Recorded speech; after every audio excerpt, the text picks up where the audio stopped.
Welcome to our channel. If you want to set up BJ's Wholesale membership, follow these step-by-step instructions to ensure everything is properly managed and you achieve the best results. Step 1. Open your web browser and navigate to the official website. Look for the Sign Up or Create Account button prominently displayed on the homepage.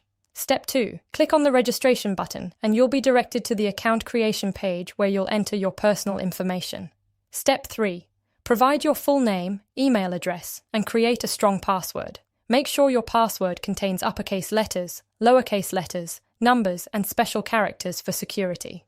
Step 4. Enter additional required information, such as your phone number, date of birth, and address.